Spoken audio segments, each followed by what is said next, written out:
a gente está apresentando um projeto que foi feito a muitas mãos e corações, né? Eu acho que a grande chave desse projeto é ele ser construído com a questão técnica, científica, acadêmica, mas também muito pautada nas experiências, nas vivências, no conhecimento dos grandes mestres, né? Que são os agricultores, que são os extrativistas, que são as pessoas responsáveis pela produção dos nossos alimentos, que no mínimo nós nos alimentamos 3 vezes ao dia. Então, com certeza, quando a gente fala de um profissional muito importante, é o agricultor. Aliás, é o mais importante, que eu posso até colocar aqui, porque todo mundo precisa de mais deles. E também o que representa muita cultura, né? Porque a agricultura foi a primeira cultura. Então, quando nós fomos convidados para participar do edital, né, do Banco Mundial, do Bahia Produtiva, da CAR, e eles pediram projetos, né, para várias instituições, e o objetivo desse projeto é melhorar a diversidade alimentar dos agricultores, né, e agricultoras, porque e a gente tem esse conhecimento diagnosticado, que muitas vezes os agricultores e agricultoras não consomem os alimentos que eles produzem. Ou eles estão envolvidos também numa produção tão grande de uma monocultura que isso também não favorece eles terem uma alimentação diversificada para que eles tenham segurança alimentar, nutricional e também a soberania alimentar, né? Plantando alimentos que eles não tenham necessidade nenhuma de depender da indústria farmacêutica, que muitas vezes faz todas essas sementes, essa questão do alimento transgênico, e muitas vezes eles não têm essa noção. Então, o grande objetivo desse projeto foi melhorar a diversidade alimentar, buscando, então, alimentos que estão normalmente, né, seja nos quintais produtivos, seja nas hortas comunitárias, seja exatamente em sítios, chácaras, ou até espaços maiores que eles plantam e que eles comercializam esses alimentos, mas alguns desses alimentos que são naturalmente, né, muito espontaneamente produzidos no campo, mas que não têm a valorização necessária, porque nesses últimos 40, 50 anos houve toda uma perda de uma memória, né, alimentar, de alimentos que são raízes, que pela globalização alimentar, infelizmente, eles tiveram, né, uma massificação. Isso vocês que são totalmente dessa área, expert nessa área, sabem, eu não preciso nem entrar nesse detalhe. Mas, enfim, o grande objetivo é aumentar a diversidade dos agricultores. Então, passando o próximo, com esse objetivo, nós, então, tivemos toda uma iniciativa de pensar num projeto que realmente abrangesse a Bahia inteira, então não ficasse concentrado apenas em um território, que ele tivesse uma dimensão dos 27 territórios, porque a Bahia, em termos de território, de biodiversidade, ela apresenta 3 biomas. Ela apresenta o bioma Mata Atlântica, o Cerrado e a Caatinga, com diversidades alimentares incríveis, até bem no aspecto nutricional, assim, fantástico, né, para a gente garantir mesmo a questão da saúde humana. Mas também esse projeto ele teve o objetivo de pegar todas as comunidades, inclusive as comunidades tradicionais, as comunidades de quilombolas, por exemplo, e também as aldeias indígenas. Então, por isso que nós tivemos que fazer um projeto com uma dimensão enorme em termos de diversidade de cultura, inclusive, mas com o mesmo objetivo, que é aumentar a diversidade, resgatar a cultura alimentar e trabalhar exatamente no conceito de segurança alimentar e nutricional, que vai do aspecto nutricional até você ter exatamente esse resgate da cultura, tendo o alimento da alma. Pode passar o próximo. Quando nós pensamos nesse projeto, que nós somos convidados para esse edital, Nós, então, a gente teve a iniciativa, primeiro o Flávio e a Sônia Lucena, foram os dois grandes articuladores desse projeto, e para essa dimensão do projeto, não bastávamos só ter um médico nutrólogo como o Flávio, que tem uma super experiência em SAM, a Sônia Lucena, uma nutricionista de saúde pública, né, super, assim, honrada por todo o trabalho, a gente tem que ter exatamente baixar a cabeça e gratidão por todo o trabalho que a Sônia desenvolveu, em todo esse período, mas não bastava só ter médicos e nutricionistas, mesmo com essa visão. Eu tenho uma visão um pouco mais técnica bioquímica, né, de fisiologia. A Jane já é nutricionista, que também tem uma visão de saúde pública, mas nós procuramos, então, nesse projeto, ampliar a equipe, e nessa equipe nós temos desde o Alisson, que é antropólogo, do Luiz Augusto, que é sociólogo, do Timbó, que também é sociólogo, do Augusto, né, do João Augusto, e tem toda uma ligação com a pedagogia e também com essa visão mais social, da Adélia, que é pedagoga, do Timóteo, que ele é uma pessoa mais técnica em termos de planejamento e de planilha, e a gente avança com o Nuno Madeira, que é um agrônomo da Embrapa, hortaliças tradicionais, que fica em Brasília, e também a Vera Núbia, que é uma nutricionista, chefe, que é da Bahia e que tem toda essa questão de conhecer os alimentos dessa biodiversidade, mas trabalhando com esses alimentos com uma culinária muito, muito raiz. E tenho muita experiência, inclusive, de trabalho com os agricultores e muitos desses agricultores de assentamento. Então, com essa equipe, né, com toda essa equipe, o que nós então planejamos para esse trabalho? Pode passar o próximo. Nós planejamos nesse trabalho de poder ter um projeto de SAM, mas que com esse projeto de SAM nós conseguíssemos atingir as 17 ODSs. Porque quando a gente fala na questão da segurança alimentar e nutricional, e a gente quer garantir exatamente que as pessoas não tenham fome, inclusive a fome oculta, que é a fome de micronutrientes e de compostos bioativos, a gente pensa que o alimento, ele percorre pelas 17 ODSs. Quando a gente trabalha com esses agricultores, cada vez mais discutindo o papel da não utilização do agrotóxico, dos fertilizantes, da questão do alimento transgênico, nós estamos trabalhando, inclusive, com os alimentos que eles possuem, gerando renda, né? Fazendo com que eles tenham uma autonomia, que eles guardem as suas sementes, que eles reproduzem a sua semente. E que a gente não tenha uma contaminação, né, deles, enquanto, lógico, os primeiros que são atingidos com o uso do agrotóxico são eles, mas que eles têm toda uma contaminação, que eles contribuem nesse processo dessa utilização, contaminando os lençóis freáticos. Então, toda essa qualidade da água fica muito prejudicada. E quando a gente fala em água e a gente vai para a questão das plantas, só para a gente ter uma olhada assim como a gente pensou nesse projeto pegando as 17 ODSs. Não vai dar tempo de falar tudo isso agora, mas só para vocês entenderem o raciocínio. Quando a gente pega a questão da própria água, que é um bem que todos nós sabemos que vai faltar, a gente não sabe quando, mas vai faltar, a gente tem que preservar, a gente tem que trabalhar com uma agricultura sustentável. E a agricultura de alface, cenoura, tomate, ela é insustentável, porque ela precisa de muita água.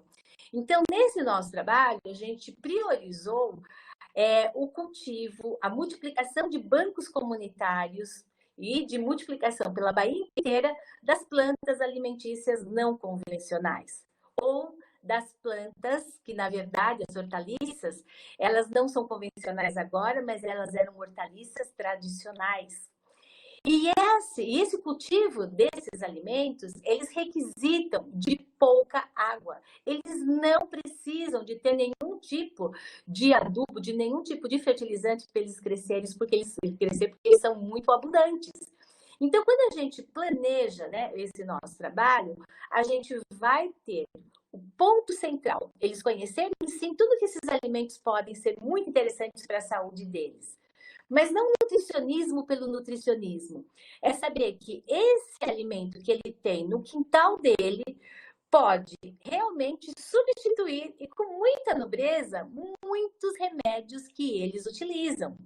E aí, no raciocínio de toda essa discussão, de comida, né, de tal da comida de verdade que a gente fala, do não uso dos remédios, é tudo toda essa discussão no sentido exatamente de eles terem a sua renda, mas saber onde eles vão utilizar o dinheiro que eles têm da sua renda.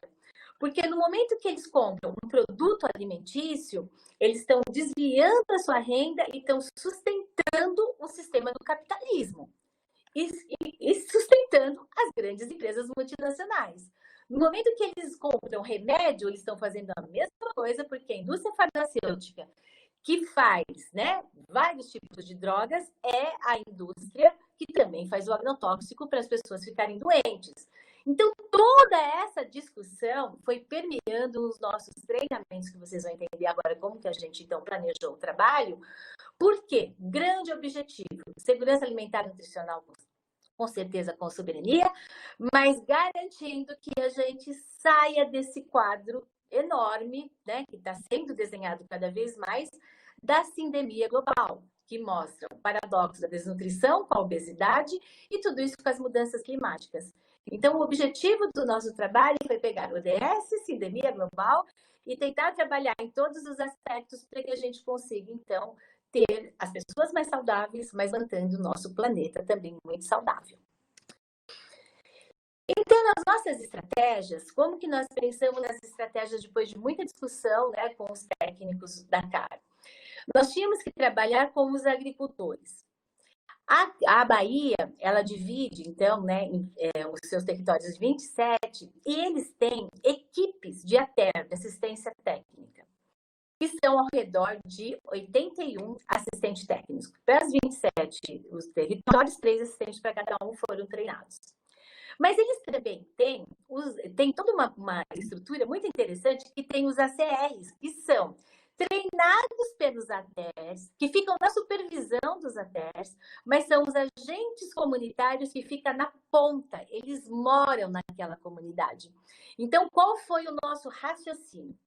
Fazer todo um treinamento desses técnicos de ATER, e esses técnicos de ATER, junto com treinamentos que também a nossa equipe técnica desenvolveu, direto com os ACRs, fazer um trabalho para chegar lá na ponta e da ponta e trazendo de volta para essa cadeia que mais ou menos, né, foi constituída. E o que nós fizemos nesse treinamento? Nós tivemos no treinamento coisas muito importantes e, na verdade, assim, vivas, né? Porque nós pensamos num treinamento que as pessoas fossem atores, não nós técnicos, só nós passar o que a gente tem de conhecimento, tanto acadêmico como de experiência vivida profissional. Então, nós pensamos em os ATERs e os ACRs conhecerem sobre o plantio e o reconhecimento desses alimentos. E, na verdade, conforme vinha as oficinas, né, de plantio, de punk, de hortaliças tradicionais, e conversando como que você pode fazer um plantio sem ter nenhum tipo de veneno, a gente ia verificando que eles iam se identificando. Cada vez mais eles se identificavam, e alguns falavam, né, por exemplo, a Janê vai entrar nessa parte, isso já era utilizado, né? Minha avó já consumia isso. Puxa, tinha isso no meu quintal e eu não consumia, eu não sabia o valor nutricional. Então, um pilar muito importante foi o reconhecimento e também depois a multiplicação. Então, desse treinamento, o Nuno Madeira da Embrapa, ele levou kits de sementes e mudas e cada grupo de ATER, ele voltava para o seu território e ele tinha que multiplicar esse banco de mudas e semente para todas as pessoas, né, os agricultores do entorno. A outra oficina, né, que realmente foi fantástica, foi a oficina da questão de técnicas culinárias, de gastronomia, e cada um pode dar o nome que quiser. Mas foi oficinas com esses alimentos e com receitas que foram perdidas no tempo e no espaço, né? Então, na hora que a gente colocava a questão da mandioca, aí a gente coloca a mandioca como um alimento super potente, que tem em toda a região, sim. Mas mais importante que consumir só mandioca é consumir a mandioca fermentada, a puba. E era explicado como fazia a puba, e muitos já punham a mão na massa porque já sabia fazer a puba, já tinha uma receita de puba que a avó ou a tia mais velha tinha. E aí, na hora que você entra explicando, então, a puba, ela é super importante para a questão intestinal, porque a puba tem os micro-organismos que traz saúde intestinal, e a saúde intestinal, por exemplo, nesse momento de pandemia, está diretamente ligada com a questão da imunidade, porque o intestino é o maior órgão imunológico. Então, no momento que você dá as boas bactérias para o intestino, você vai ter muita imunocompetência. E tudo isso explicado, daquele alimento que traz de saúde, e cada vez eu fico mais longe dos remédios, eram momentos, assim, realmente encantadores, né? E aí, muito participativo, de um monte de pergunta, resposta. E, na verdade, em muitos momentos, eles eram, né, o palco, porque ele já estava explicando para o outro como que se poderia, como que ele já fazia, de que ele utilizava lá a folha da batata doce, como que ele já utilizava isso. Então, a gente percebeu que realmente a gente era gatilhos, né? Nossa equipe técnica era gatilhos e que, lógico, o conhecimento, como a Vera Núbia, que é brilhante, trazia muita vida a essas relações. Nós também vamos discutir esses aspectos nutricionais, né? Porque muitas vezes a pessoa joga fora a parte mais importante do alimento.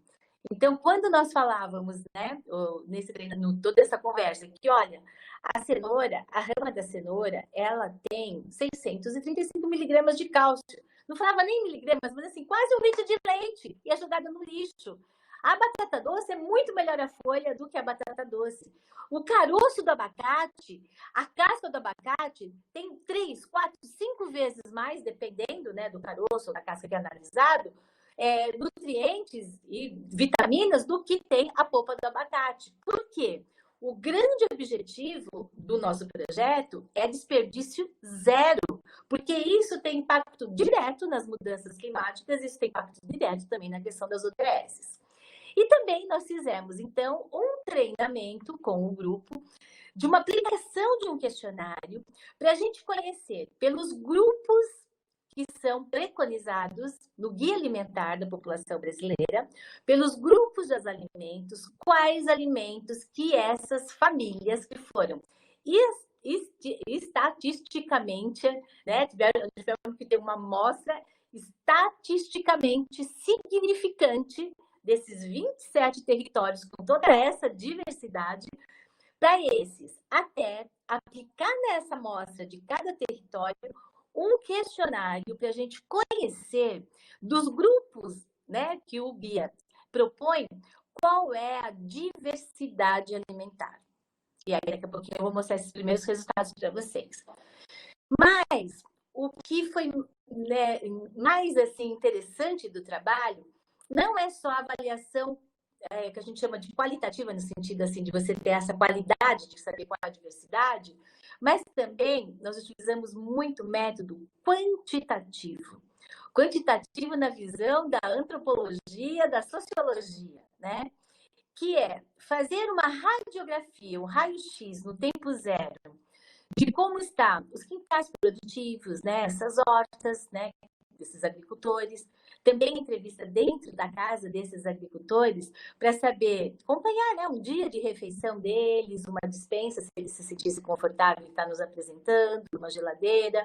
Por quê? Porque toda essa avaliação qualitativa, cruzada com toda a avaliação quantitativa, ela acaba dando um retrato muito fiel do que ocorre, que é o nosso tempo agora, no primeiro tempo, para depois a gente comparar no final do trabalho, as mesmas, né, os mesmos métodos, né, de avaliação qualitativa e quantitativa e ver o que mudou.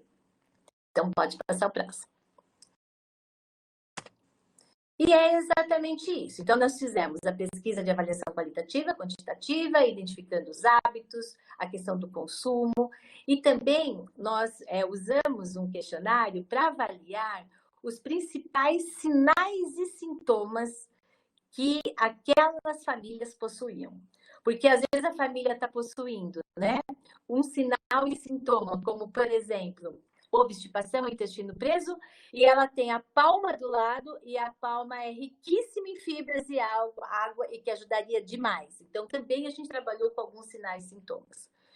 E aí, no momento, então, da nossa, né, intervenção, nós fizemos uma intervenção colocando à disposição cartilhas, vídeos, um espaço de discussão na plataforma com os ATERs e os ACRs para tirar as dúvidas que eles possam ter, tecnicamente até. Tem lá o banco de sementes e mudas, mas tem uma dificuldade mais agronômica, no madeira responsável, na parte de técnica dietética, mais a Vera Núbia, no aspecto de como eu trabalho SAN, segurança alimentar, aí entra Janeiro, Flávio, a Sônia.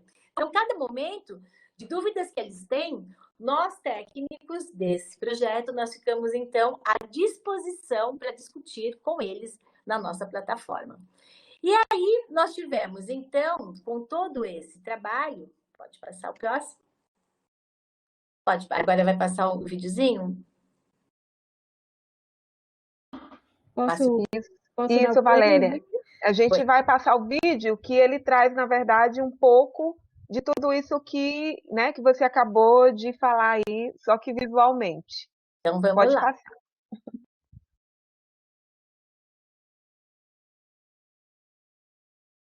Flávio que vai passar?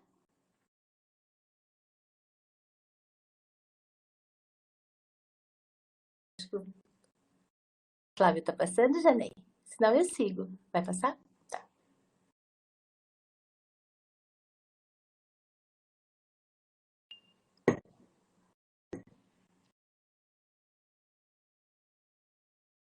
Eu tô achando que o Flávio travou, não travou? Não, tá lá, tá lá. Tá lá. Já me tá parado.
Legal, né?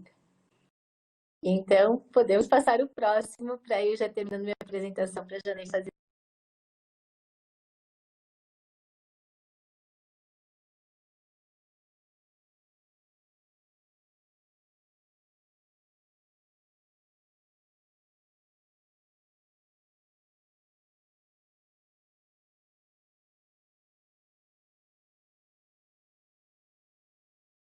Valéria, seu microfone.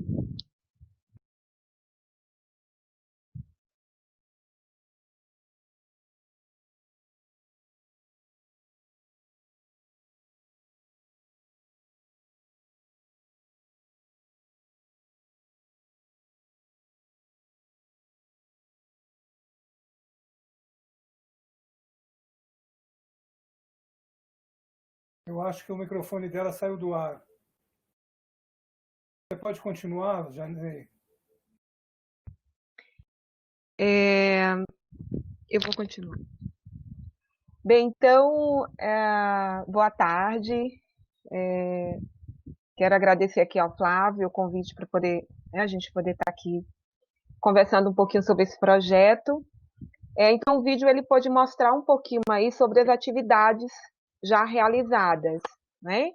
Vocês viram aí no vídeo a capacitação e a formação da equipe técnica de ATE, aí tem algumas fotos. Isso foi feito em agosto de 2019, né? Está fazendo um ano agora, essa primeira formação com os ATE. E até fevereiro agora de 2020, 2020, tá? Aqui foi feita a capacitação com aqueles agentes comunitários que a Valéria falou. E é super importante abrir um parêntese para falar um pouquinho sobre a capacitação desses agentes comunitários rurais, porque eu acho que é um ponto super forte assim do projeto. Esses agentes comunitários rurais são jovens das comunidades, que vivem nas comunidades, eles pertencem à associação daquela comunidade, então o grupo de ATE supervisiona, mas esses jovens são dali e vão continuar ali. E isso é super importante na análise que a gente faz do projeto, porque muitas vezes um projeto ele chega num determinado local, ele atua e depois ele vai embora, quando muitas vezes o convênio é finalizado ou o projeto é finalizado. Quando nesse projeto se leva em conta o fato de se ter ali jovens da comunidade sendo capacitados e replicando isso, a gente tem um potencial multiplicador de que aquele processo continue a existir na comunidade. Então, é um aspecto assim de análise importante a respeito do formato, na verdade, do projeto. Isso já foi mostrado no vídeo, né? Foi feita uma sensibilização com as famílias, foi feita a aplicação do questionário, do primeiro questionário, e ao final do projeto a gente vai ter a realização de um segundo questionário, onde vai avaliar se esse período de intervenção que está sendo feito nas comunidades realmente contribuiu para aumentar a diversidade dietética da alimentação desses agricultores. A gente está agora nesse período em que os ATEs que são as organizações de assistência técnica, mais os ACRs, que são os agentes comunitários rurais das comunidades, eles estão agora nesse período de implantação dos bancos, sensibilização das famílias, várias aulas que eles estão fazendo, a gente tem acompanhado eles produzirem aulas sobre os diversos temas que a gente colocou no projeto, sobre culinária, sobre segurança alimentar, plantio. Então, eles estão produzindo um conjunto de materiais e trabalhando isso nas comunidades. Para quê? Para que a gente possa, ao final do projeto, a partir talvez de outubro, novembro, assim que for possível, se vai reiniciar o processo de fazer de novo a aplicação dos questionários e aí novamente poder avaliar se houve realmente alguma mudança na alimentação dessas famílias. Acho que a Valéria ainda não conseguiu entrar de volta. Ney, melhorou? Melhorou, agora a gente está te ouvindo, não está te vendo, pronto. Mas A pode gente, seguindo que eu estava te escutando. pronto. E aí a gente teve também, que vocês viram no vídeo, a produção de materiais educativos, que nesse período eles estão utilizando junto às famílias. Eles não podem estar diretamente na casa das famílias por conta da pandemia, mas eles estão produzindo e assim, é super interessante porque eu tenho visitado as páginas deles, acompanhado as lives. Eles têm produzido bastante material para conversar com as famílias. E aí abordando todos esses temas, desde o plantio, compartilham receitas, discutem receitas com as comunidades, e eles estão utilizando esses materiais que foram produzidos para capacitação. E aí tem alguns resultados aí já da primeira avaliação, do primeiro questionário que foi feito com as famílias, que vai determinar o marco zero. E aí eu acho que a Valéria pode trazer um pouquinho desses resultados. Quais foram alguns dos resultados preliminares aí desse primeiro marco zero com as famílias antes da intervenção? Né? E o que a gente, na verdade, tem expectativa de que no segundo momento desse questionário a gente, de fato, consiga alguma mudança nesse cenário. Aí, Valéria, você pode falar um pouquinho disso. Se por acaso travar, Janei, aí você fala, tá bom, querida? Tranquilo. Então, vamos lá. Então, como eu tinha colocado para vocês, nós fizemos de acordo com o guia, dividido pelos grupos, né, pelos grupos indicados de cereais, leguminosas, gordura, proteína, assim por diante. O que mais chama atenção é que a gente vai apresentar para vocês é que no grupo dos cereais, tubérculos, raízes e derivados, as famílias, né, visitadas, elas infelizmente consomem, na verdade, de forma inadequada, 84, quase 85% desses alimentos. E o que mais chama atenção na hora da diversidade é nós termos na Bahia, né, que é um grande produtor de tubérculos, de inhame, de cará, é uma diversidade enorme.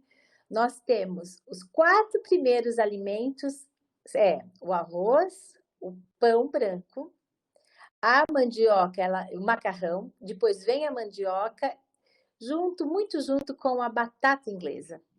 E essa discussão que a gente faz, batata inglesa, né? Aqui no nosso país, nós não temos clima de ter a batata sem ter que ter o uso de agrotóxico, de fertilizantes. E com tantos outros tubérculos, né? O próprio mangarito, que quando foi apresentado pelo Nuno, eles ficaram encantados. E quando, então, eles chegaram com isso na comunidade, com os agricultores mais antigos, até se emocionaram. Não só no caso do mangarito, como de feijões também, que o consumo, embora adequado, se dá em espécies que não são espécies da região, com tanta, assim, que a natureza consiga produzir. Teve um agricultor que vocês viram no vídeo que ele até chorou quando ele viu a questão do feijão mangalô, né? E o feijão mangalô é brilhante, ele tem uma flor brilhante, que tem uma coloração de, muitas vezes, né, dele e o borboleta com um azul, que a indústria alimentícia não consegue fazer corante azul, e a gente tem esses corantes naturais, né, na nossa biodiversidade.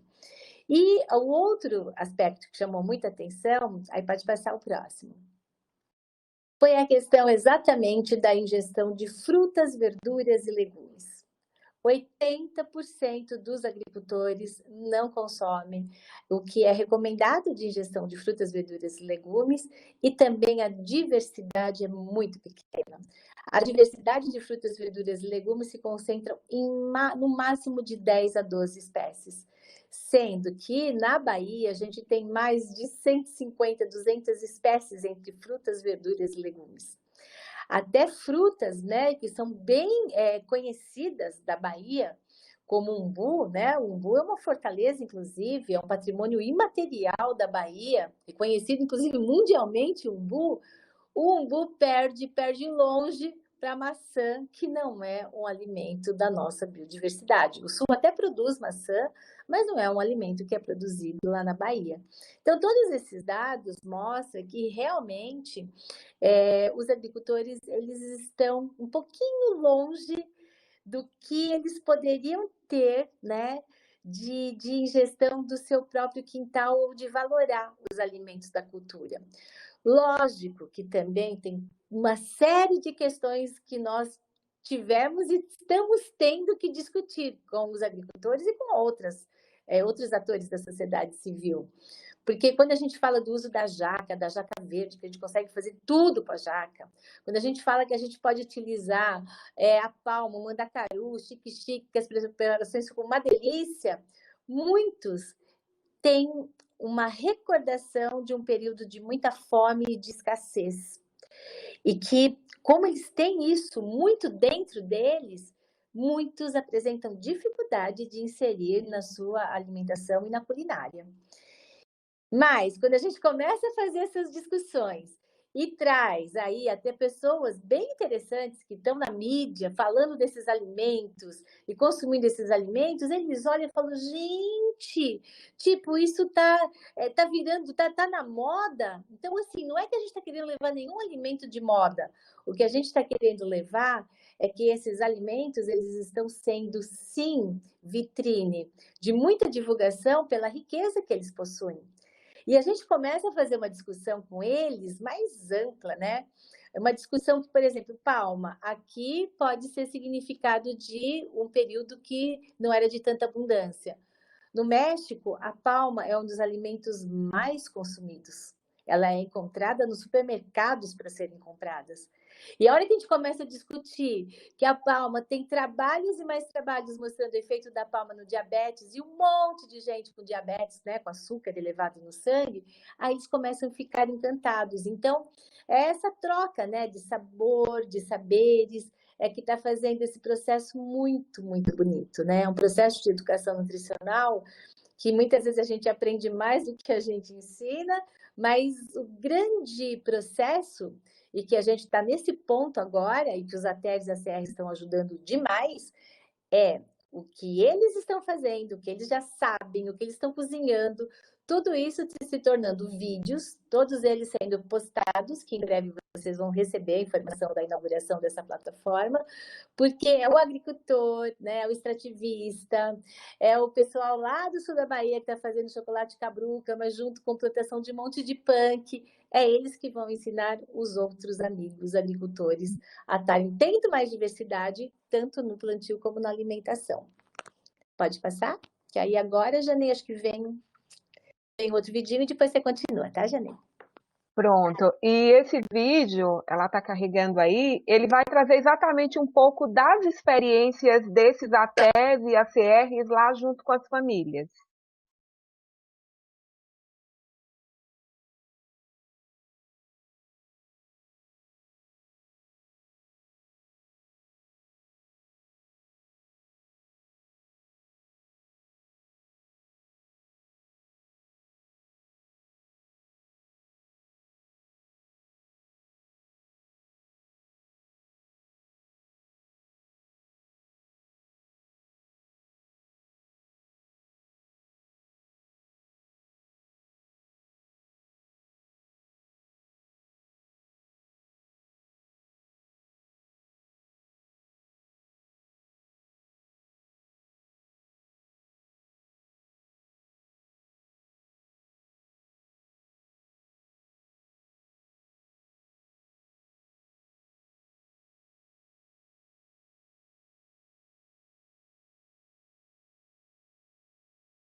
Então,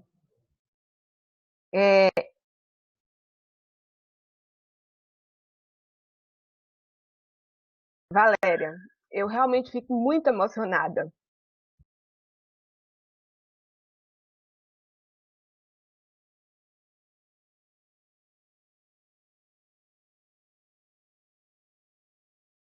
É,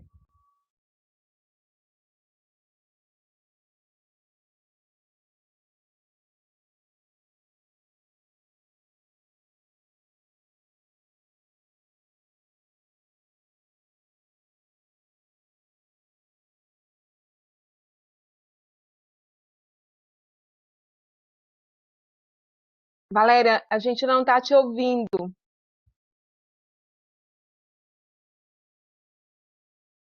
Vocês estão me ouvindo? Está me ouvindo, Flávio?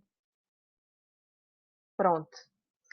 Então, realmente, a gente fica emocionada quando a gente vê o resultado desse trabalho, exatamente por entender a dimensão dele e o quanto isso se relaciona com o direito humano à alimentação. E isso muito de perto por ser aqui da Bahia, do Conselho de Segurança Alimentar, e a gente vem de um processo de luta por garantia do direito humano à alimentação, né?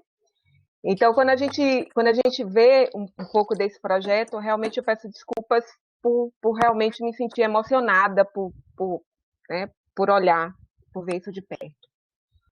Mas retornando aqui um pouquinho de como um projeto como esse de educação alimentar e nutricional, de resgate da cultura alimentar e de tudo que nós vimos aqui, como é que isso dialoga com o direito humano à alimentação e nutrição adequada?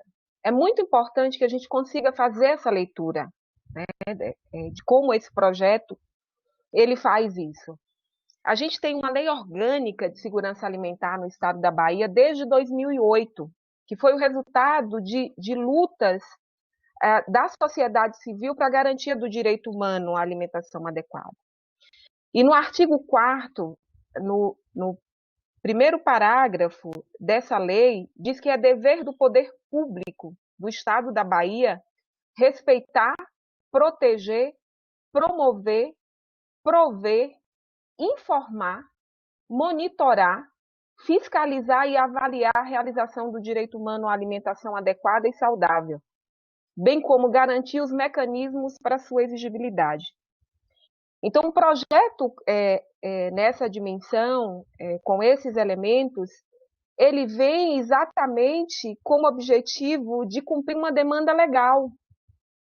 Porque a gente tem um marco legal que já prevê que cabe ao Estado prover mecanismos que garantam o direito humano à alimentação e nutrição adequada.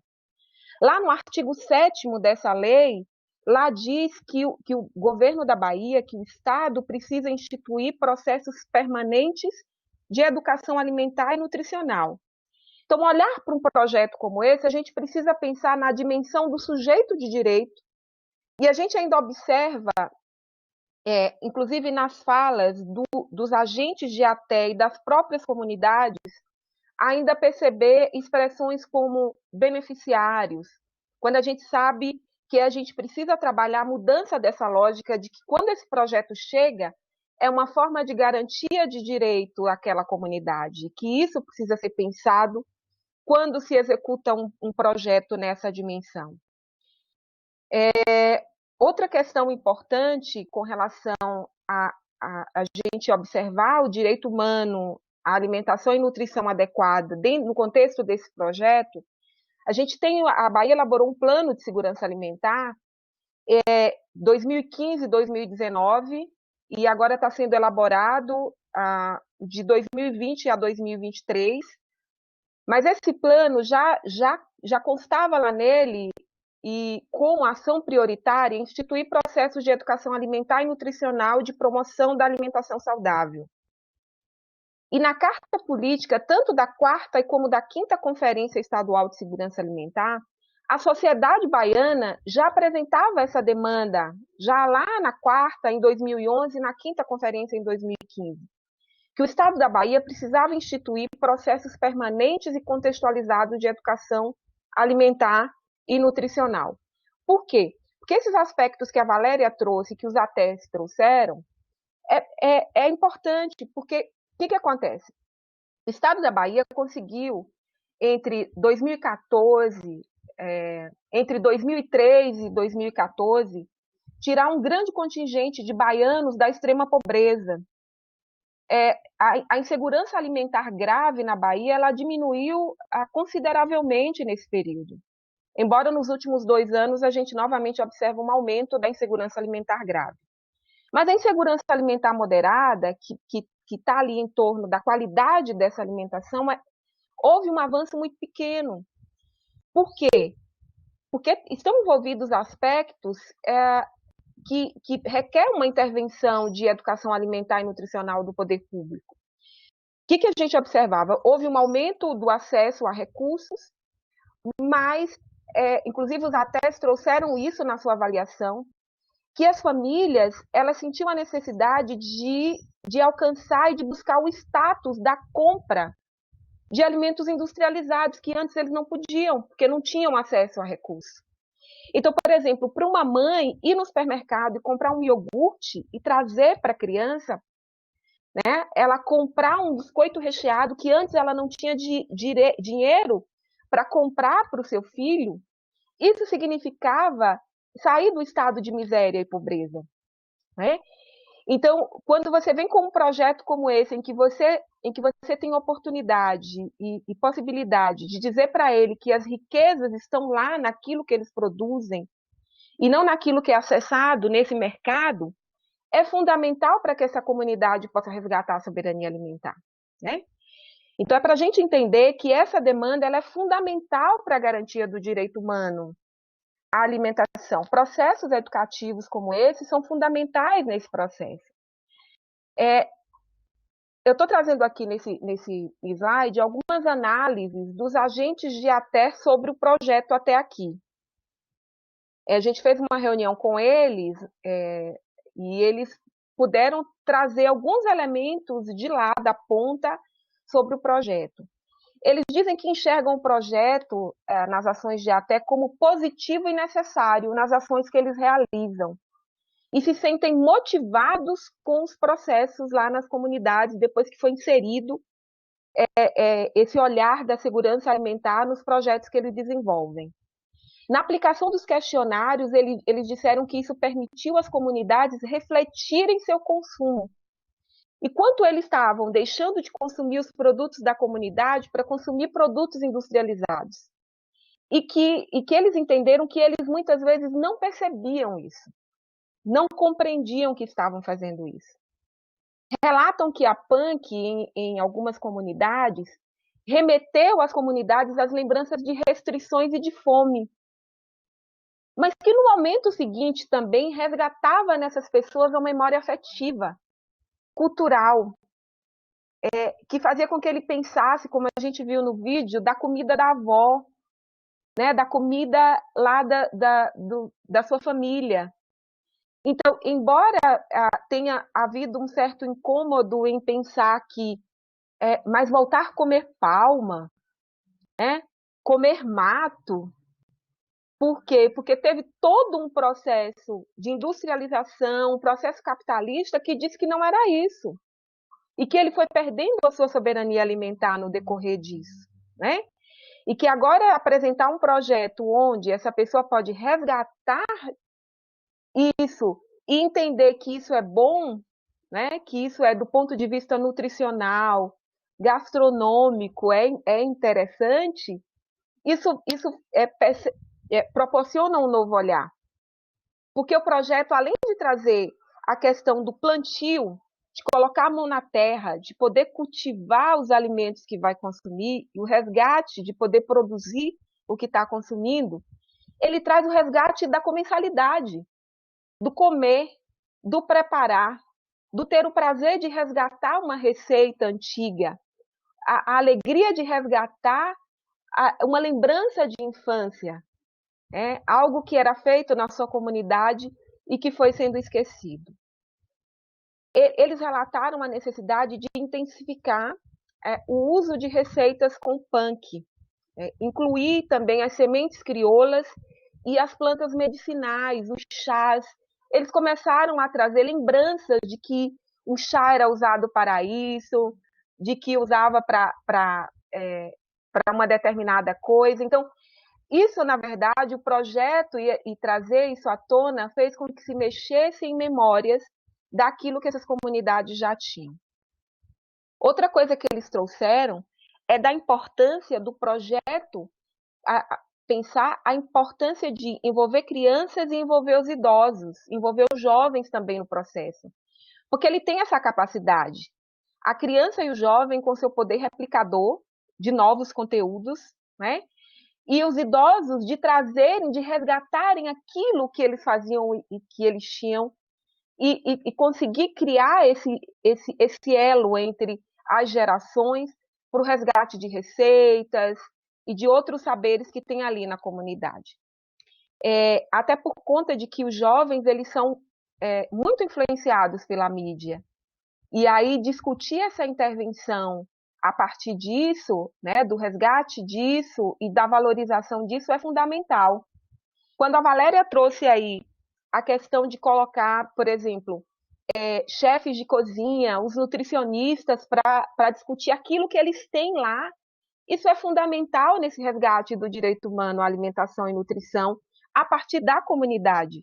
Não trazendo uma receita mágica de que para aumentar a diversidade dietética a gente precisa de uma receita mágica de suplementos vindo de uma grande indústria. Não, está no quintal, está no poder das famílias, está nas mãos deles de trocar sementes, de trocar saberes e de poderem fazer isso dentro da própria comunidade. Alguns outros aspectos do direito humano à alimentação e nutrição adequada é o direito que essas comunidades têm à informação sobre a alimentação saudável. E esse direito tem sido violado. Por que esse direito tem sido violado? Porque o que as pessoas veem na mídia todos os dias? No que elas são educadas continuamente. Então, quando a gente vê lá o que diz a Lei de Segurança Alimentar, a gente pensa que é fundamental que se institua processos de educação alimentar e nutricional como política pública, não apenas como um projeto pontual. E aí é algo para a gente pensar, né? A gente precisa promover às pessoas esse acesso a conhecimento, a soberania alimentar, o empoderamento desses atores, mas a gente precisa pensar em até onde esse projeto está chegando, né? E esse projeto, como a gente havia comentado antes, ele tem o poder de empoderar os jovens lá na comunidade, que são os atores locais. E ele tem um poder de replicação. Tanto que nós vimos aí que eles estão produzindo sementes e já distribuindo nas comunidades. Inclusive, o projeto está indo além daquilo que a gente imaginou no sentido de replicação. Isso é fantástico. Por exemplo, tem uma localidade em que eles já conseguiram colocar aspectos desse projeto no currículo da escola agrícola. Olha que interessante, né? Eles entenderam, por envolver os jovens, eles conseguiram, junto à escola agrícola, conseguir introduzir esse tema no currículo da escola. Isso não estava previsto no que a gente pensou inicialmente no projeto, mas a gente percebe que já é um resultado extremamente positivo do poder de replicação que o projeto tem, né? E que ele vem de uma demanda social, que a gente viu ali, que é uma demanda que veio das conferências, que está no plano de segurança alimentar. Isso demonstra que é uma demanda social, que a sociedade entende a necessidade desses processos, né? Mas a gente percebe que é importante que essas comunidades elas se compreendam como sujeitos de direito da política pública, que ao falar sobre alimentação elas entendam isso como direito. E os gestores públicos eles precisam pensar no seu papel na implementação da promoção da alimentação saudável. É importante lembrar que a força da mídia ela consegue muitas vezes levar muito mais informação inadequada à população do que o Estado em promover ações de educação alimentar e nutricional que consiga chegar até as pessoas. O alcance desse projeto é para cerca de 4.900 pessoas, né, ali nas comunidades. Mas o estado da Bahia tem quase 15 milhões de habitantes. Então, como a gente pensar em que projetos como esse deveriam chegar aos 15 milhões de habitantes do estado e não apenas a cerca de 4.000, 5.000 pessoas, por mais que ele consiga se replicar. Mas a gente pensa que é importante uma estratégia mais ampliada de educação alimentar e nutricional que possa transversalizar as políticas públicas de alimentação e nutrição, não apenas um projeto como esse no Bahia Produtiva, mas que ele possa estar nos currículos escolares, que ele possa estar dentro de todos os projetos, que a Bahia tem dezenas de projetos de segurança alimentar, e que intervenções como essas, elas possam estar dentro desses projetos. Isso é fundamental, porque a gente percebe o poder de mudança que um projeto como esse, e de replicação que um projeto como esse consegue ter. E aí a gente vai ter agora um outro vídeo que vai trazer já um pouco da ação dos ACRs lá na comunidade, tá? Então a gente vai passar esse vídeo agora, vou pedir para ela carregar, e aí a gente vai ver um pouco mais disso lá na ponta.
Então, é um prazer poder compartilhar um pouco, né, com todos vocês desse projeto que agora está, né, tá caminhando. A gente tem aí as etapas à frente, né, que a gente está agora no processo das atividades educativas. Em breve será lançada uma plataforma com conteúdos diversos, com todos os vídeos, o que eles estão produzindo lá.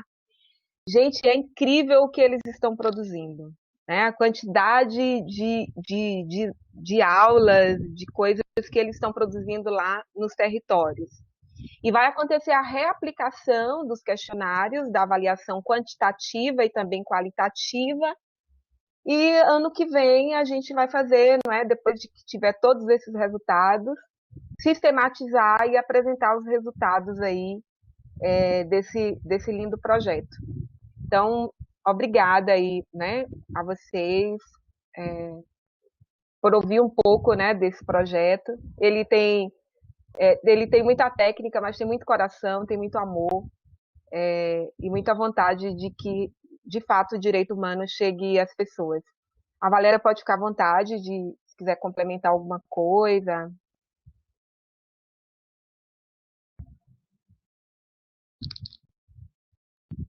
Então, gente, agora vocês têm aí o tempo para falar, vocês fazerem perguntas, explorar a gente um pouco aqui. Eu só tenho que dizer uma coisa, tem sido uma honra e uma alegria enorme participar desse projeto. Seria, na prática, a implementação do direito humano à alimentação e da soberania alimentar como um todo. É como a gente transforma a soberania alimentar em educação nutricional. Eu tenho brincado que é como a gente se apodera da comida da gente, né? Se apodera do direito quando a gente come o nosso direito. Então, a gente está comendo o direito à alimentação e traduzindo isso para a população. E eles têm o direito de recuperar as suas práticas alimentares e impor, inclusive, uma nova prática alimentar para os outros que achavam que era uma comida de segunda. Eu acho que tem sido uma experiência fantástica. Perguntas? Oi. Oi. Boa tarde. Posso falar? Pode? Bom, tô ligando minha câmera aqui. Meu nome é Débora. Eu faço parte da Amater, né? Que é a Cooperativa de Trabalho, Assessoria Técnica, Meio Ambiente e Extensão Rural. E queria parabenizar vocês. Realmente é muito inspirador o trabalho de vocês. Eu fiquei muito encantada, assim. E eu queria fazer duas perguntas. A primeira é com relação ao material, né, que vocês produziram, as cartilhas e tal. Eu não entendi, assim, se foram os técnicos que fizeram, né, se foram os técnicos e os ACRs, né, os agentes comunitários. E outra coisa que eu queria saber também assim, porque agora, né, a gente teve uma notícia aqui no estado de São Paulo, de onde eu falo, que vão ser extintas as antigas CAT, né, as Coordenadorias de Desenvolvimento Rural. E daí eu saber como que a gente faz, né, porque, enfim, com essa a extinção, né, desses órgãos públicos e tal, de assistência técnica, enfim, como a gente realizar um projeto desse, sendo que a gente, enfim, tá vivendo esse momento, essas dificuldades aí, né? É basicamente isso. Bom, agradeço muito. Parabéns aí. Eu posso começar? Tá me ouvindo? Tá ouvindo, Janine? Sim. Pode falar. Tá, eu começo e vocês complementam, né? Então, esse primeiro material, ele foi produzido pela equipe técnica, de acordo com uma vivência que todos da equipe técnica já têm nessa temática.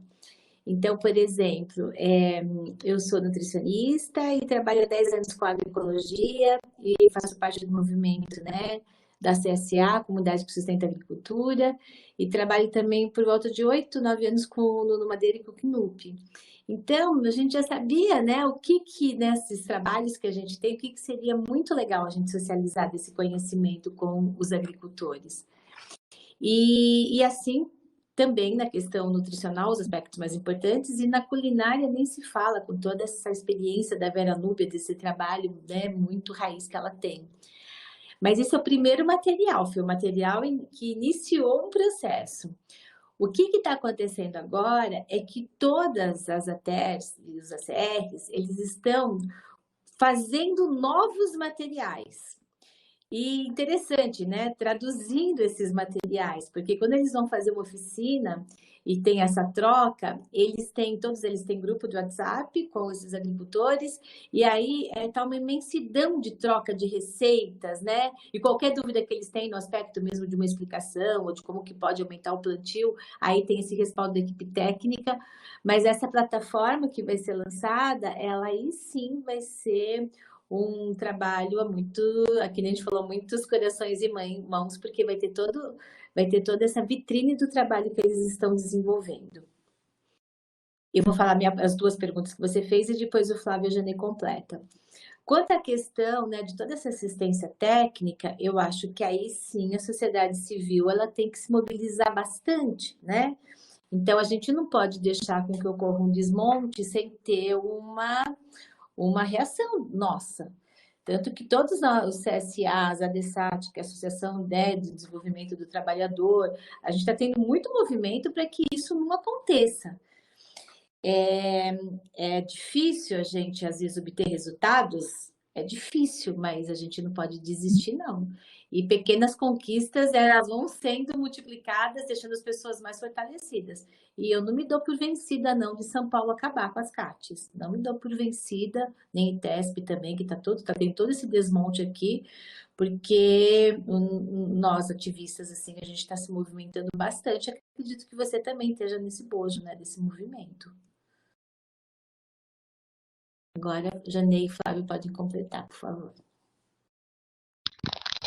Eu vou complementar apenas em relação ao material, né?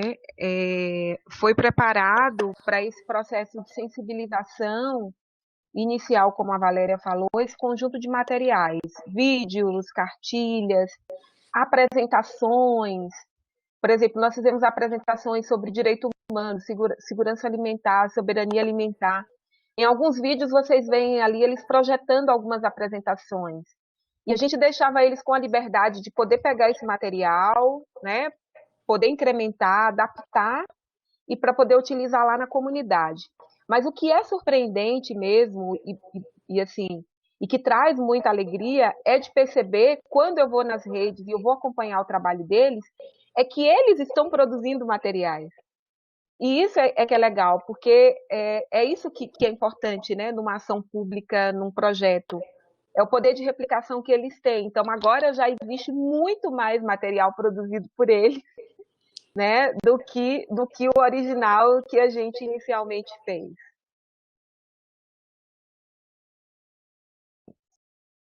Muito bom, fantástico, viu? Parabéns aí, brigadão aí pelas respostas. Obrigada, Débora. Mais alguma pergunta?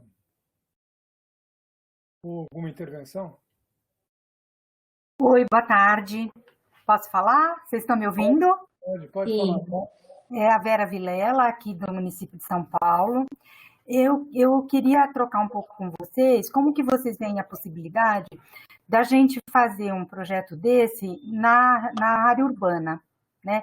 Pensando não só nos pequenos agricultores que a gente tem, né, aqui em São Paulo, nas várias regiões da cidade, mas também hoje a gente está vendo uma certa interesse, né, das comunidades de começar a plantar, porque elas viram, né, que isso dá autonomia e dá uma condição delas terem acesso a alimentos, a alimentação, que hoje está muito complicado com a questão da pandemia. Então, eu queria um pouco a opinião de vocês e, assim, pensar como é que a gente, até na questão de financiamento desse tipo de processo, né? Se vocês têm alguma ideia de como é que a gente pode construir isso, com emendas parlamentares, né?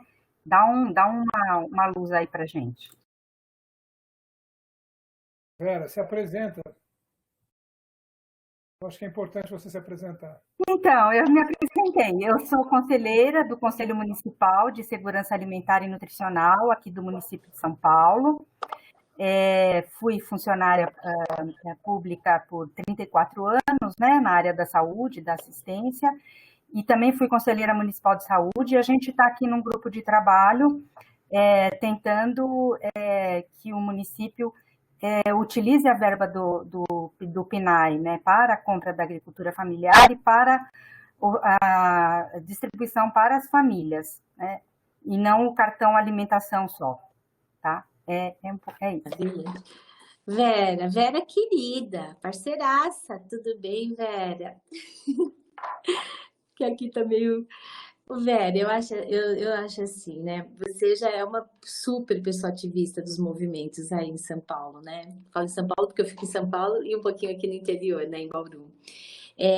O que eu tenho certeza que a gente pode fazer em São Paulo, e estou super predisposta a estar criando, junto com outras instituições, né, a fazer uma coisa que é fundamental ser feita em São Paulo. A gente tem o MUDA, né, o Movimento de Agroecologia, que a Suzana Pritz é a coordenadora, mas tem um monte de pessoas maravilhosas da agroecologia. Tem o Instituto Kairos, que você também deve conhecer, né, da Ana Flávia. E o que está sendo desenhado é cada vez mais a gente conseguir levar, e volta a questão da própria hortaliças tradicionais, ou entre aspas, punk, para muitos lugares em São Paulo, né? A gente tem a própria questão da Faculdade de Medicina da USP, que fica bem, né, lá no centrão de São Paulo, lá na Avenida Doutor Arnaldo, que tem a maior horta punk urbana, e que muita gente não sabe disso, e que pode, né, e doa sementes e faz uma série de trabalhos nesse sentido. Mas o que o MUDA está fazendo é trabalhando em muitas comunidades carentes, em comunidades, né, antigas favelas e comunidades, né? E uma delas, de um projeto que está se iniciando, é na favela do Jardim Heliópolis, que é uma das maiores lá, né, perto na questão de Piranga, naquela parte central. Então, eu acho, Vera, que a gente pode sim fazer um projeto maior. Tem instituições de fomento, né, que possa estar fazendo essa questão de verba? Tem, mas a gente vê que o Banco Mundial, por exemplo, o FIDA, eles estão muito envolvidos em projetos mais rurais e mais em comunidades bem carentes, assim, sabe, semiárido e tal. Agora, a grande sacada é nós fazermos as emendas parlamentares. Essa é a grande sacada. Por exemplo, a gente acabou de ganhar uma emenda parlamentar que vai estar introduzindo alimentos orgânicos e punk no Hospital das Clínicas, que é aquele complexo, né? E foi por uma emenda parlamentar. Então, todo o dinheiro que a gente está tendo agora para fazer mudança desse cardápio, capacitação desses agricultores, fazer transição agroecológica, isso foi por emenda parlamentar. Então, acho que caberia, sim, uma discussão, socialização de experiência mais nessa área rural e indo para a urbana, mas a gente poder fazer coisas muito legais. Eu tenho experiência aqui em Bauru, numa comunidade bem carente, que fica bem dentro, né, da cidade, assim, ao redor, são tudo condomínios 5 estrelas, e essa comunidade fica bem na parte central. E 9 anos eu já estou nessa comunidade, e eles têm muito mais segurança alimentar, nutricional e soberania. E eu vou te falar a verdade, comparando até com crianças e adolescentes com poder aquisitivo maior, classe econômica maior, nutricionalmente eles estão muito melhor, porque eles plantam alimentos que eles comem, eles usam muitas punks, muitos chás. Então, esse case aqui de Bauru, que é pequeno, lógico, eu acho que a gente consegue reproduzir em muitos locais, sim. Precisa de ter verba, mas às vezes é um pouquinho daqui, um pouquinho de lá, a gente consegue fazer trabalhos também muito interessantes, assim. Aí, Janei, Flávia. Eu acho que mais alguma pergunta? Obrigada, Valéria. Então, vamos conversar para a Beijo. gente fazer uma conversa aqui em São trazer essa experiência aí e como implementar. Obrigada, hein? Um abração para todos Vai vocês. ser um prazer, querida. Um beijo. Será que eu podia falar de novo? Não sei se ninguém tiver nenhuma outra pergunta. Não, pode falar, sem dúvida. Vai em frente. É que eu tô muito empolgada aí com o que você falou, Valéria. Eu sou apaixonada pelo seu projeto lá em Bauru, né? Enfim, mas eu queria aproveitar o gancho. Será que você podia falar um pouquinho desse projeto aí em Heliópolis?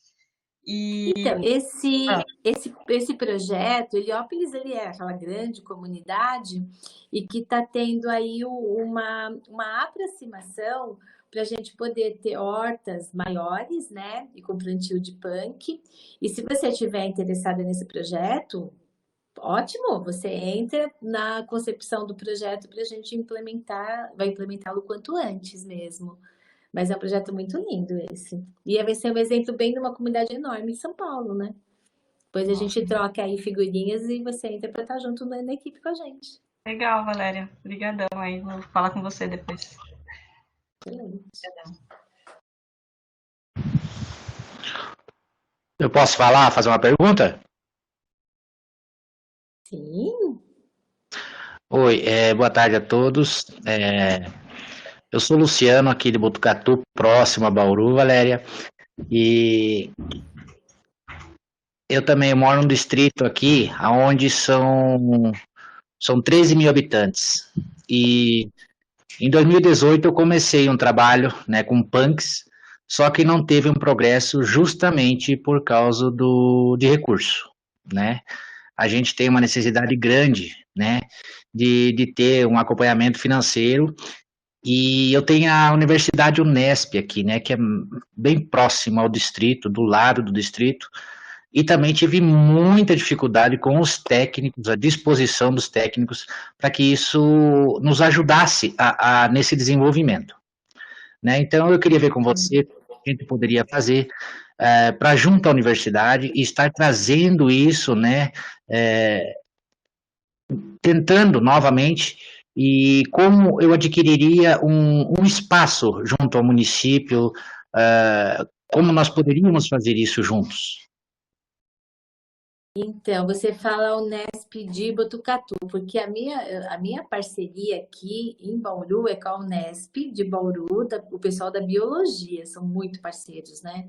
O Gustavo, assim, é um trabalho que a gente coloca, é um trabalho que eles têm dentro da Unesp, e aí você tem todos aqueles alunos que estão desenvolvendo pesquisas que ajudam exatamente nessa sustentação, né?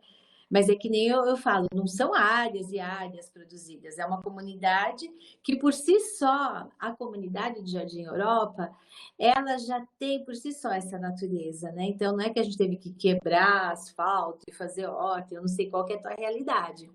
O que a gente pode fazer é socializar as pessoas que a gente conhece, inclusive de Botucatu. O próprio Gustavo, ele vai para Botucatu, porque ele trabalha muito com o pessoal da ABD, né, da Associação Biodinâmica, que fica na Estância Demétria.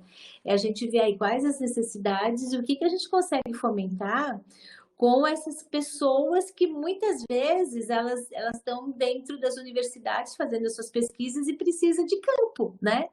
A gente pensa assim que é duas coisas tão normais. Não, tem gente, um monte de gente que está lá dentro. Eu vejo aqui, por exemplo, aqui no Jardim Europa, ele é campo de estágio para nutrição. A cada 3 meses, 15 alunos fazem estágio dentro da comunidade.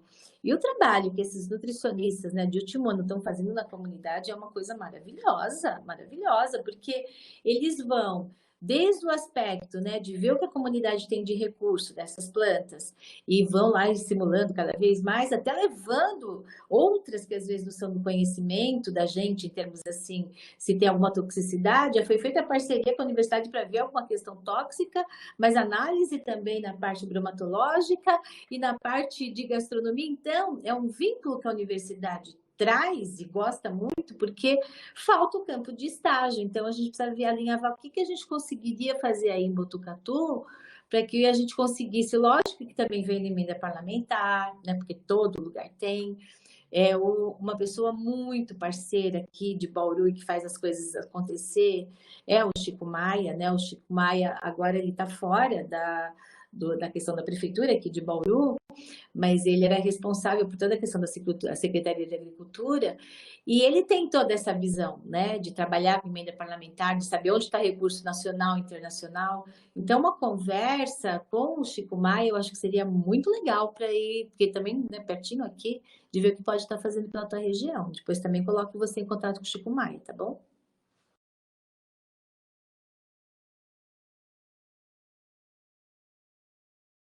Eu posso tentar dar uma ajudada, se você passar o contato para mim, Luciano. Eu posso ver com o pessoal que eu conheço em Botucatu. Excelente. Ok. É o Pedro da BD, eu conheço o Pedro aqui, é muito meu amigo Pedro da BD aqui. Então, o Pedro é um parceiraço. O Pedro, ele não tem tanta, assim, intimidade com a questão das punk, não uma temática que ele tem tanta intimidade, que ele tem mais intimidade com todos os preparados do Dinâmico, Semente Crioulas e tal. Mas o Gustavo, inclusive, estava até o ano passado com ele, então a gente vai trocando essas informações. E é isso que é legal, é formar essa rede. Isso é fazer agroecologia. É fazer essa escultura social. É isso que é a agroecologia. Se a gente fizesse um sinônimo de agroecologia, escultura social. É a gente aqui e vai achando os atores, né? Achando as pecinhas. É isso aí, vamos ver se a gente consegue, então. Obrigado, Flávio, eu aguardo aí também, depois eu passo meu contato. Obrigada. Com licença, aqui é Bárbara Tijizaki. Eu sou do Intersan, junto com a Maria Rita, daqui de Botucatu. Ela pediu para eu acompanhar um pouco as reuniões. E eu posso conversar com ela, sim, Luciano. Eu fiquei de vir justamente para fazer essas pontes, assim, para ver o que estava sendo debatido aqui. Queria parabenizar muito pelo trabalho de vocês, achei muito boa a apresentação. E agradecer mesmo. Excelente, Bárbara. Ok, Bárbara. A Maria Rita é a nossa fada madrinha do nosso instituto aqui de Rubião Júnior. Com certeza. Eu acho que eu até tenho o seu contato, Luciano. Eu mando uma mensagem. Vou primeiro conversar com a Maria Rita e depois, qualquer coisa, eu retorno para você. Pode ser? Pode, show. Obrigado. Obrigada.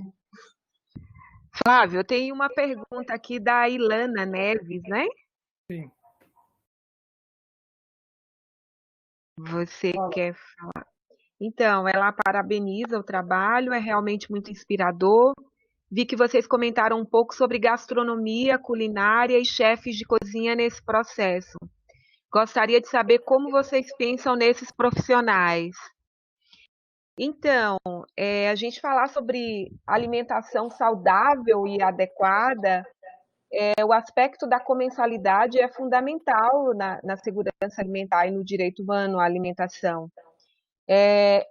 Incorporar as questões culinárias, esses saberes, na verdade, né, culinários, essa alquimia, na verdade, né, que o cozinhar traz, é fundamental nesse processo, porque quando a gente pensa na segurança alimentar, ela se reflete no prato, ela se reflete quando essa família senta, ou quando essa pessoa senta e vai comer, não é? E o comer envolve todo o preparo, tudo em torno disso. Então, é fundamental nesse processo de educação alimentar e nutricional a incorporação da gastronomia, inclusive como um processo de valorização da punk, por exemplo. A gente percebe que quando a apresentação desses alimentos é feito por meio de um chefe, por meio de um nutricionista, por meio de um cozinheiro em que ele faz a mágica, né? Porque eu digo que cozinhar é uma mágica, é uma alquimia. Então, e a forma também como isso é feito determina o valor nutricional, né? Que você consegue aproveitar desse alimento. Então, o envolvimento dos chefes, da gastronomia e da cozinha nesse processo de educação alimentar e nutricional, eu acho que não pode haver educação alimentar e nutricional sem incorporar a comensalidade, sem incorporar a cozinha e o preparar nesse processo. A Valéria pode complementar aí? Perfeito, não tem nada para complementar. Perfeito, Janine. O Flávio que gosta dessa área. Ei, Flávio. No limite agora do nosso tempo. Queria perguntar se tem mais alguém que gostaria de fazer uma intervenção. Nós ficaríamos aqui horas falando. Como a Débora disse, nós estamos começando a fazer redes. Daqui a pouco nós estamos multiplicando redes. Daqui a pouco nós estamos fazendo um manancial de redes aqui. Eu acho que o trabalho demonstra a vitalidade do trabalho. É um trabalho que multiplica por si próprio. Autogênese. E eu considero que a gente está fazendo um trabalho muito interessante mesmo. E é por isso que a gente se emociona tanto com ele. Eu acho que essa emoção passa para os outros também. Espero que a gente continue fazendo isso em tudo que a gente faz na vida, para ver se a gente consegue devolver a vida para o nosso país. Nós andamos meio necrófagos ultimamente. Nós temos que devolver a vida. E a única maneira de acabar com a necrofilia é fazer vida. Então, vida, direito, amor, e vamos em frente. Vamos continuar com o trabalho que a gente está fazendo. Um abraço para todos vocês. Boa sorte. E nós vamos ter outras dessas pela frente. Um abraço. Obrigada. Obrigada, gente. Ótima tarde. Obrigada. Até a próxima. Até, queridos. Um abração.